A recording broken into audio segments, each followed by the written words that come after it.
Movie की starting एक ऐसे शहर से होती है जहाँ पर अमीर और गरीब लोग एक साथ तो रहते हैं, लेकिन अमीर लोग गरीब लोगों का बिल्कुल साथ नहीं देते। उनके काफी हाई स्टैंडर्ड्स हैं और वो गरीबों को कुछ भी नहीं समझते। ये मूवी इसी शहर में रहने वाले एक आदमी ऑर्थर पर बेस्ड है। वो अपनी मदर के साथ रहा करता था। उसे कॉमेडी बहुत पसंद थी और उसका दिल चाहता था कि वो एक दिन बहुत बड़ा कॉमेडियन बने। उसका आइडियल एक आदमी था जो कि बहुत बड़े कॉमेडी शो को होस्ट करता था। वो कहता था कि मैं भी एक दिन उनके शो में उनके साथ खड़ा होऊंगा। वो इसके लिए बहुत मेहनत किया करता था। फिर एक दिन हम ऑर्थर को देखते हैं जो कि किसी कंपनी की एडवर्टाइजमेंट के लिए एक साइन बोर्ड लेकर एक रोड पर खड़ा होता है कि कुछ शरारती बच्चे वहां पर आते हैं और उसे बहुत तंग करके उसका साइन बोर्ड छीन कर भाग जाते हैं। ऑर्थर यहाँ पर जोकर बना होता है। वो उन बच्चों के पीछे भागता है ताकि अपना साइन बोर्ड ले सके, लेकिन वो बच्चे उसे बहुत भगाते हैं और वही साइन बोर्ड उसके मुंह पर मारते हैं, जिससे वो साइन बोर्ड टूट जाता है और उसके बाद फिर वो ऑर्थर को भी बहुत बुरी तरह मारते हैं। ऑर्थर काफी हर्ट होता है और सीधा अपने बॉस के पास जाता है। वो उसे सब कुछ बताता है कि बच्चों ने उसके साथ क्या क्या किया, लेकिन उसका बॉस उल्टा उसे डांट देता है और कहता है कि तुम्हारा दिमाग तो ठीक है,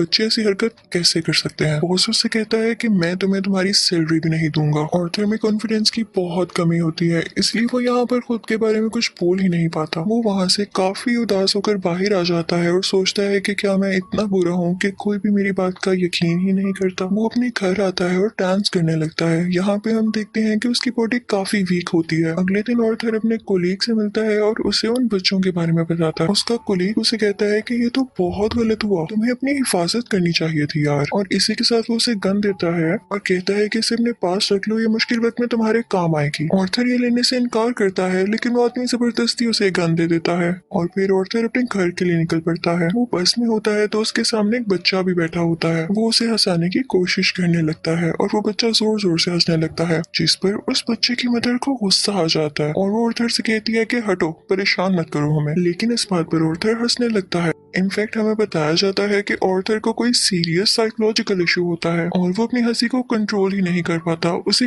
कहीं पर भी हंसी आ जाती है। वो बस में बैठी हुई उस लेडी को एक कार्ड देता है जिसमें उसकी डिजीज के बारे में सब कुछ लिखा होता है। वो घर आता है और अपनी मेडिसिन लेने लगता है। इनफैक्ट वो गरीब था और ये दवाई बहुत एक्सपेंसिव थी, तो वो गवर्नमेंट के बनाए गए मेडिकल सेंटर से ये दवाई फ्री लेता था। वो एक दिन अपनी साइकियाट्रिस्ट के पास जाता है। वो उसे कहती है कि मुझे अपनी डायरी दिखाओ कि तुम क्या क्या लिखते रहे हो। जैसे ही वो उसकी डायरी खोलती है उसमें ये लिखा होता है कि मैं उस तरह नहीं मरना चाहता जिस तरह बुरी तरह से मैंने जिंदगी गुजारी है। फिर ऑर्थर वहां से अपने घर जाता है तो उसकी मदर उससे पूछती है कि क्या टॉमस की तरफ से कोई लेटर आया, तो ऑर्थर कहता है कि नहीं, आज भी नहीं। इनफैक्ट टॉमस इस मूवी में बहुत ज्यादा रिच बिजनेसमैन दिखाया गया है और लोग उससे बहुत डरते हैं। उसकी माँ उसे कहती है कि अगर उसको हमारी हालत के बारे में पता चलेगा तो वो हमारी हेल्प जरूर करेगा। अगले दिन जब वो बाहर जाता है तो वापसी पर आते हुए रास्ते में उसे एक सिंगल मदर मिलती है जिसके साथ एक छोटी सी बेटी भी होती है। वो ऑर्थर को काफी अच्छी लगने लगती है, लेकिन वो अपने घर आ जाता है। यहाँ उसकी मदर उससे फिर उसी लेटर के बारे में पूछती है तो ऑर्थर कहता है आपका क्या लेना देना है उससे, वो हमारी मदद नहीं करेगा। अगले दिन हम देखते हैं कि वो सिंगल लड़की ऑर्थर के घर पर आती है। वो उससे कहती है कि मैं कुछ टाइम से नोट कर रही हूँ कि तुम मेरा पीछा कर रहे हो, जिस पर ऑर्थर उसे कहता है कि हाँ, मुझे तुम अच्छी लगी हो। तो इस पर वो लड़की हंसने लगती है और जल्दी उन दोनों में दोस्ती हो जाती है। ऑर्थर को एक और जगह से जोकर की ऑफर आती है। वो एक चिल्ड्रन हॉस्पिटल होता है और जब ऑर्थर वहाँ पर जाकर डांस कर रहा होता है तो उसकी पॉकेट से वही गन बाहर आकर गिरती है। सब बच्चे डर जाते हैं और स्टाफ हैरान होता है कि इसके पास गन क्या कर रही है। ये बात फैलती है और उसे इस जॉब से भी निकाल दिया जाता है। वो अपने बॉस को कॉल करता है कि ये तो सिर्फ एक टॉय गन है, तो उसका बॉस उसे कहता है कि झूठ मत बोलो, मुझे तुम्हारे कोलीग ने सब कुछ बता दिया है कि तुमने खुद उससे गन ली। यहाँ पर ऑर्थर का दिल दोबारा से बहुत दुखता है कि उसके कोलीग ने तो उसे जबरदस्ती ये गन दी थी। फिर हम देखते हैं कि ऑर्थर ट्रेन में घर जा रहा होता है और वहाँ पर 3 बिजनेसमैन भी होते हैं जो कि थॉमस वेन के ही आदमी थे। वो ट्रेन में बैठी हुई एक लड़की को छेड़ रहे होते हैं। ऑर्थर को यहाँ पर अपने मेंटल डिसऑर्डर की वजह से हंसी आने लगती है और वो तीनों आदमी समझते हैं कि हम पर हंस रहा है। वो उसे बहुत मारते हैं, इतना मारते हैं कि उसके मुंह से खून आने लगता है। ऑर्थर उन्हें अपना मसला बताने की कोशिश कर रहा था, लेकिन वो तीनों उसकी एक नहीं सुनते। ऑर्थर को उन तीनों पर गुस्सा आ जाता है और वो अपनी गन निकाल कर उन तीनों को शूट कर देता है। वो वहां से ये सोचकर भाग जाता है कि मैंने 3 लोगों का कत्ल किया है। वो खुद को एक बाथरूम में लॉक कर लेता है। पहले तो वो डर रहा था, लेकिन यहाँ पर अचानक से वो डांस करने लगता है। ऐसे लग रहा था जैसे अब उसे कोई रिग्रेट नहीं और वो काफी सुकून में भी था। ऑर्थर घर आता है तो टीवी पर न्यूज चल रही होती है जिसमें थॉमस बोल रहा होता है। वो कहता है कि जिन 3 लोगों का कत्ल हुआ वो मेरे आदमी थे और उन्हें किसी जोकर ने मारा। लेकिन यहाँ पर गरीब लोग उन तीनों की डेथ का अफसोस करने की बजाय जोकर्स का साथ दे रहे होते हैं, क्योंकि वो सब जोकर्स के रूप में ही अमीर लोगों के खिलाफ स्ट्राइक कर रहे होते हैं। वहाँ से ऑर्थर अपनी साइकेट्रिस्ट के पास जाता है तो वो उसे बताती है कि हम आज आखिरी बार मिल रहे हैं, क्योंकि गवर्नमेंट ने हमें फंड्स देना बंद कर दिया है और अब के बाद मैं आपका फ्री इलाज नहीं कर सकती। ऑर्थर दोबारा से काफी टूट जाता है और उदास होकर वहाँ से बाहर आ जाता है। फिर हम ऑर्थर को देखते हैं जो कि एक कॉमेडी शो में लोगों को हंसाने की कोशिश कर रहा होता है, लेकिन वो ऐसा कर नहीं पाता और परेशानी में उसे जोर जोर से हंसी आने लगती है।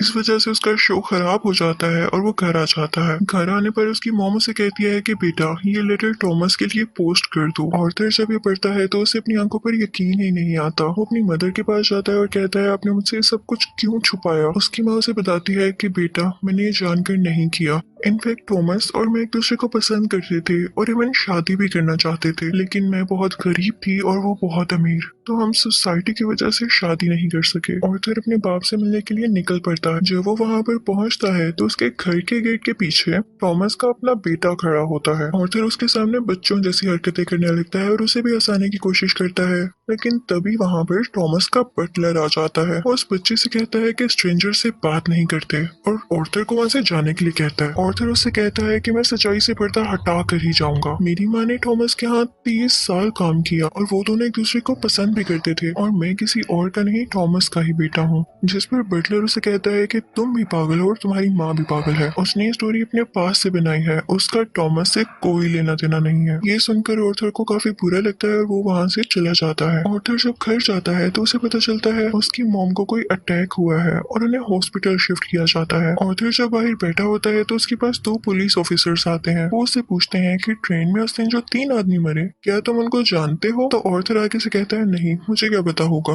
उसे पता चलता है कि इन पुलिस ऑफिसर्स ने उसकी माँ से भी सेम क्वेश्चन किया था, जिसकी वजह से उसकी मॉम को अटैक हुआ। वो अंदर अपनी माँ के पास आ जाता है और वहीं पर वो सिंगल मदर भी होती है कि तभी टीवी पर एक न्यूज चलती है और उस पर ऑर्थर का वही फेवरेट टीवी होस्ट होता है, वही कॉमेडियन जिसे ऑर्थर बहुत पसंद किया करता था। वो काफी शौक से उसका शो देखने लगता है, लेकिन देखते ही देखते उसे अपना चेहरा टीवी स्क्रीन पर दिखाया जाता है। बेसिकली ऑर्थर का फेवरेट कॉमेडियन उसका मजाक उड़ा रहा होता है। जब ऑर्थर को एक कॉमेडी शो में हंसी आ गई थी, ये देखकर ऑर्थर काफी टूट जाता है कि मेरा आइडियल मेरा मजाक उड़ा रहा है, इससे तो मुझे इंस्पिरेशन मिली थी। उसे सब चीज पर यकीन ही नहीं आ रहा होता। टॉमस घर आता है तो न्यूज चल रही होती है कि शहर के हालात काफी खराब हो गए हैं। गरीब लोग जोकर्स का मास्क पहने सड़कों पर निकल आए हैं और अमीर लोगों के खिलाफ स्ट्राइक कर रहे हैं। इन लोगों में बहुत दुश्मनी बढ़ गई है और ये सारे के सारे टॉमस के खिलाफ हैं। ऑर्थर ये देखकर काफी खुश होता है कि वो सब के सब लोग जोकर बने हुए थे, यानी क्लाउन्स बने हुए थे। उसे लगता है कि पहली बार उसकी जॉब की या उसकी किसी ने तारीफ की हो।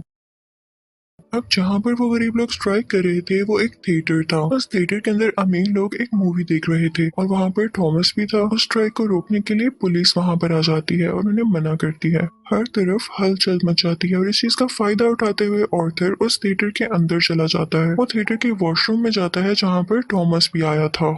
ऑर्थर उसके पास जाता है और पोलाइटली कहता है कि मैं आपका बेटा हूँ, मेरी माँ और आप एक साथ हुआ करते थे, याद करें। थॉमस उसे कहता है कि मैं इस नाम की किसी औरत को नहीं जानता और उसे जोरदार मुक्का मारता है, यानी पंच करता है, जिससे उसकी नाक से बहुत खून आने लगता है। ऑर्थर घर चला जाता है और कुछ टाइम बाद उसे पुलिस की कॉल आती है। वो इनफैक्ट ऑर्थर से भी इन्वेस्टिगेशन करना चाहते थे उस दिन के बारे में जब उन 3 आदमियों का कत्ल हुआ था। और तभी ऑर्थर को ये भी पता चलता है कि जो उसका फेवरेट कॉमेडियन था उसने ऑर्थर को अपने शो में बुलाया है। इनफैक्ट उसने ऑर्थर की जो क्लिप अपने शो में चलाई थी उसकी वजह से उसकी शो की रेटिंग काफी बढ़ गई थी, क्योंकि लोगों ने उसको पसंद किया था। वो बहुत खुश हो जाता है और तैयार होकर वहाँ पर जाने के लिए निकल जाता है, लेकिन उसे याद आता है कि थॉमस के बटलर ने कहा था कि मेरी माँ पागल है। तो वो उस मेंटल हॉस्पिटल पर जाता है जहाँ पर उसकी माँ का कभी इलाज हुआ था। वो उन लोगों से अपनी माँ की फाइल मांगता है। वो वहाँ से वो फाइल चुरा कर भाग जाता है। उसमें लिखा हुआ था कि ऑर्थर की माँ का किसी और के साथ रिलेशन था। वो उसे बहुत ज्यादा फिजिकली अब्यूज किया करता था, मारा करता था। और इसी दौरान आर्थर के सर पर भी चोट आई थी, जिसकी वजह से वो आज इस डिजीज का शिकार है। वो वहाँ से सीधा अपनी दोस्त यानी उसी सिंगल मदर के पास जाता है, लेकिन हमें यहाँ पर पता चलता है कि वो तो थी ही नहीं। वो असल में सिर्फ और सिर्फ उसकी इमेजिनेशन में थी और उसको उसके विजन्स आया करते थे। आर्थर अपने माँ की चोट की वजह से काफी परेशान होता है। वो हॉस्पिटल जाता है और पिलो से अपनी माँ को मार देता है। घर आकर देखता है तो उसे एक पिक्चर मिलती है जिसके पीछे लिखा हुआ था कि मुझे तुम्हारी स्माइल बहुत पसंद है, जो कि थॉमस ने लिखा था और ये पिक्चर उसकी मदर की थी। यहाँ उसे एहसास होता है कि उसकी माँ झूठ नहीं बोल रही थी। वो अपना जोकर का मेकअप करने लगता है और यहाँ पर वो काफी दुखी होता है और उसे कुछ समझ नहीं आ रहा होता कि उसके आसपास क्या हो रहा है। तभी वहाँ पर उसका वही कोलीग आ जाता है और वो कहता है कि जो उस दिन ट्रेन में 3 कत्ल हुए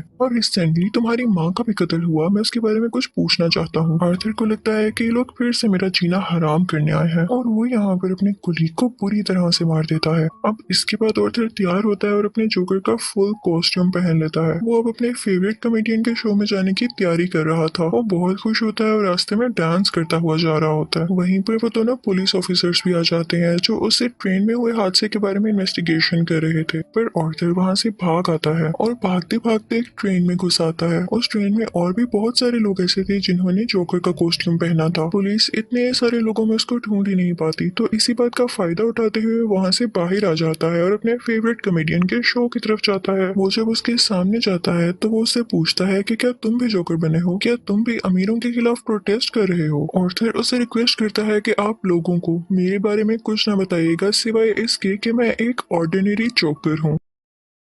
और फिर उनका लाइव शो स्टार्ट हो जाता है। ऑडियंस उन्हें देखकर काफी खुश होती है और इस चीज को काफी एडमायर कर रही होती है। वहां पर आर्थर का फेवरेट कॉमेडियन उससे क्वेश्चन करता है कि तुम यहाँ पर जोकर बन के क्यों आए हो। तो जोकर उससे कहता है कि मैं हमेशा खुश रहना चाहता था और मैं लोगों में भी खुशियां बांटना चाहता था। लोगों ने मुझे इस गेटअप में पसंद किया तो मैंने सोचा क्यों ना मैं ऐसे ही आ जाऊं। वो यहाँ पर एक बहुत ज्यादा सरप्राइजिंग बात भी करता है। वो इस लाइव शो में सबके सामने बता देता है कि उस दिन ट्रेन में जो 3 लोग मारे गए उनको मैंने ही मारा है। वो कहता है कि ये सब मैंने आपको इसलिए बताया कि अब तक कितने गरीब मरे, कितने ही ज्यादा अमीर लोगों ने गरीब लोगों को बेदर्दी से कत्ल किया, लेकिन आज तक किसी ने नोटिस किया, किसी ने भी अमीर लोगों के खिलाफ आवाज उठाई या उन गरीब लोगों को याद किया तो मुझे बताएं। और जब मैंने किसी अमीर आदमी को मार दिया तो लोग इतना शोर किस लिए मचा रहे हैं? कि सब इंसान बराबर नहीं होते या अमीर लोगों में कोई और खास बात होती है? वो कहता है कि सोसाइटी बहुत खराब हो चुकी है, वो सिर्फ अपना फायदा सोचती है और अगर आज तुमने मुझे इस शो में बुलाया है तो ये तुम्हारी रहमदिली हरगिज नहीं है। तुम्हारे शो की रेटिंग मेरी वजह से बढ़ रही थी इसलिए तुमने ऐसा किया। लेकिन आर्थर का जो फेवरेट कॉमेडियन होता है वो कहता है ऐसी बात हरगिज नहीं है। आर्थर को गुस्सा आ जाता है कि तुम अभी भी झूठ बोल रहे हो और इसी के साथ अपनी गन बाहर निकालता है और उसे सबके सामने शूट कर देता है। लोग काफी घबरा जाते हैं और वहाँ से बाहर निकलने लगते हैं, लेकिन आर्थर को हम यहाँ पर काफी कॉन्फिडेंट देखते हैं। वो किसी से नहीं डरा होता। पुलिस इस बात पर जोकर यानी आर्थर को अरेस्ट कर लेती है और अपनी गाड़ी में बिठाकर उसे वहाँ से दूर ले जाने लगती है। लेकिन आर्थर रास्ते में देखता है कि उसके बहुत सारे सपोर्टर्स हैं जो उसे सपोर्ट कर रहे हैं। उनमें से कुछ लोग एक एम्बुलेंस में बैठते हैं और उसकी ज्यादा सारी स्पीड करके उस पुलिस कार के साथ टक्कर कर देते हैं, जिसकी वजह से वो पुलिस कार उल्ट जाती है और अब जोकर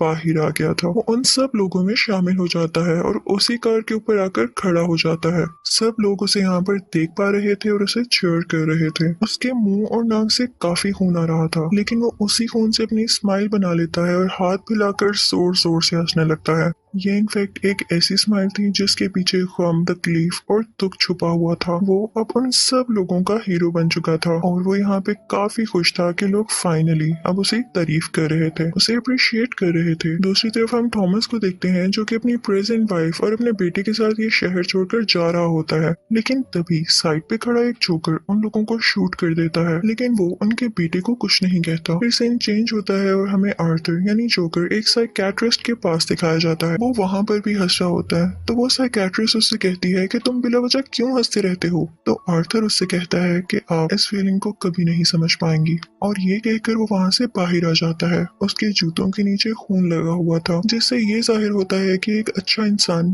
कैसे किसी कातिल में बदल गया। और इस मूवी से हमें ये लेसन भी मिलता है कि जब किसी के साथ बुरा किया जाए तो वो बुरा ना भी हो तो एक ना एक दिन बुरा बन ही जाता है। उसे इतनी अजियत दी गई, इतना टॉर्चर किया गया कि उसके अंदर से वो फीलिंग्स ही खत्म हो गई और अब वो अपनी लाइफ से बिल्कुल सेटिस्फाई था। और इसी के साथ ये मूवी भी एंड हो जाती है। आई होप आपको ये मूवी अच्छी लगी होगी। Thank you for watching.